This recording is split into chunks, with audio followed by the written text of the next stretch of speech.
and gentlemen. Welcome to another edition of Scott Garrett Show. I'm calling this show Losers and the Women That Love Them. Now, this is a show that I did a little research on, and in that research, I found some very interesting things that kind of hit me like a ton of bricks, because I've done other shows and we talk about bad boys and why women love bad boys and things like that. And so you've heard all of those things, how the bad boy is exciting and all those types of things that once you reach a certain age really start to seem very foolish.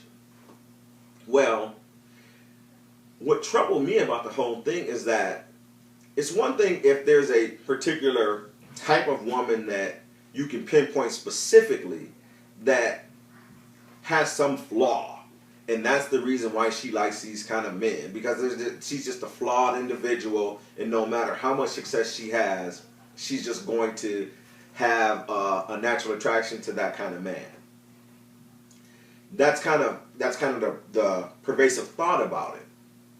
But my question that I had to keep asking myself was, most of these women, or a lot of them, are successful, intelligent, and beautiful.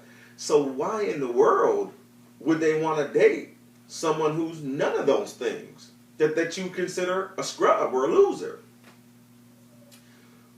When you can't find specific similarities in the type of people that have a certain type of behavior, when it crosses all types of lines, ethnic and financial and socioeconomic, when it crosses all those types of lines, there's something different going on with that behavior. When it doesn't have a set of circumstances that can be attributed to it, then there must be some reward that the person is getting consciously or subconsciously from being a part of a self-defeating behavior, which is really what it is. So there's some type of reward that these women are getting for being a part of these types of relationships. Now, I was reading a study, and what the study did was it took a group of couples, and it had the men be electrically shocked while either their wife or girlfriend held their hand or didn't hold their hand. And then they had the women hooked to MRIs or to watch their brain activity as these things were being done. What it showed was when the women held their man's hand and he was being shocked, she had increased brain activity in the pleasure centers of her brain.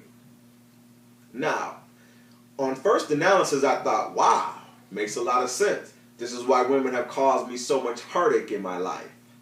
Or why women cause so much heartache, because they get a pleasure from it. That analysis was wrong and very premature. Really, as they delved a little deeper into the study, what it showed was that a person who is giving comfort receives pleasurable impulses in the pleasure centers of their brain even more than the person being comforted. So to comfort somebody was once thought a benefit to the person being comforted, but now they show that the person doing the comfort benefited just as more than the person being comforted. So when the ladies didn't touch their mates or their husbands and showed no support, there was no increased brain activity. So no support, no brain activity. Support, a ton of brain activity. Now, if you don't understand the connection yet, I'll make it even clearer. Here's the connection.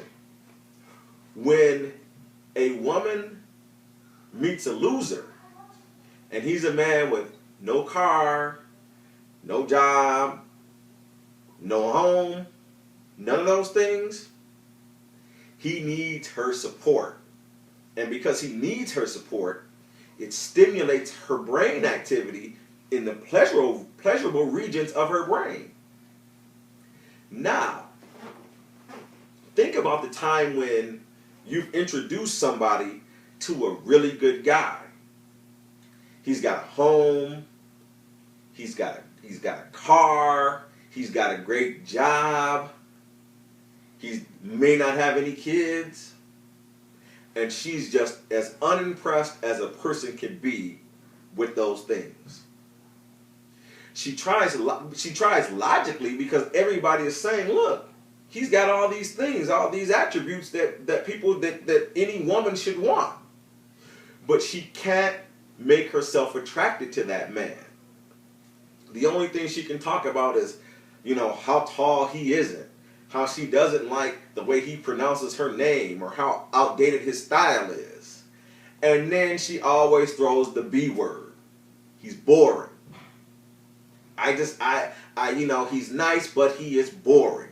And what you're really saying is, he doesn't give me that brain release that a loser gives me, because I don't need to support that man. Now, you introduce that same woman to a 4-time divorced, 8 kids, no job having, no home, and fully irresponsible man, and the attraction is instant. Why? Why logically would that attraction be instant? It's hard to figure out, or it was before this, because I could never figure that out. Now I understand that she's getting something from it. The reward is not something you can see, but it's a chemical reaction going on in the pleasure regions of her mind, is what she's getting from having this loser depend on her, and her essentially holding his hand through life. Stability and priorities, they don't allow you the ability to go through that release of great chemicals in your mind. When I talk to these women and they have this bad boy theory, or this boring guy theory, I ask them some logical questions. And the first question that I ask is, okay, is it logical? Because as we talk, is it logical for you to be happy that you're waiting for a phone call? He said you were going to call. He said he was going to call you at this time, and he hasn't called, and it's been hours. Is that logical? Is that something that makes you consciously happy? They say no. Well, how about getting calls from other women? When these other women call you and say your man is at their house, or your man was, or they're pregnant with your man's baby, does that give you happiness? And they say no. Okay. How about loaning money that he's not going to pay you back? No. Well, how about the fact that he's had your car and then won't accept your phone calls? Does that make you happy? No, it doesn't. Does it make you happy to have an adult live with you without contributing financially? And they say no again. So logically, they understand that all the things that this bad boy or this loser has are not things that make them consciously happy, but they can't figure out why they're still with him. And that's because a woman or these type of women, they get a reward from taking care of losers, and it's the same reward, and it's the same chemical release in the region of the brain that responds to chocolate, sex, and money. So when you're in these situations, or you know a woman in these situations, take a little more thought about what you're doing. I won't say logic, because the fact that you're in a relationship already defies logic. But now, understand that you are getting a reward from this relationship. So when you're crying to people and you're explaining what he's done and how bad it is, part of what you're doing is rewarding yourself again for being with this man or being with this woman. Understand that when you want better things, you make better choices. People ask me, what do I do? What would you do in this situation? And the first thing I say to them is, there are some situations that there are solutions for. Typically, matters of the heart, there's no one who can solve a matter of the heart for you because it's your heart. What I tell them is, a wise man doesn't travel the path of a fool. And what that means is I wouldn't get myself into certain situations because I know that there isn't a clear and concise answer to get out. So don't get into these types of relationships. And if you find that you are and it's happening over and over, take a step back.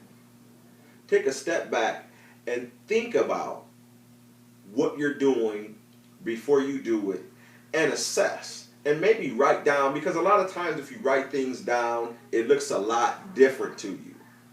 Write down what this man has that you like. Write down what this woman has that you like.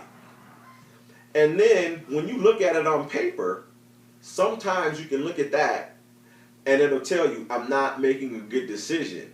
Or if you look down on the paper and there's nothing there besides surface level things like, well, he looks great. He has a lot of swag. Things that are stupid like that. Then that may send you in another direction and you will find, instead of a boy with swag, you will find a man with priorities. Thank you. And look forward to my next show on surviving divorce and coming out the other side, a 4-part series.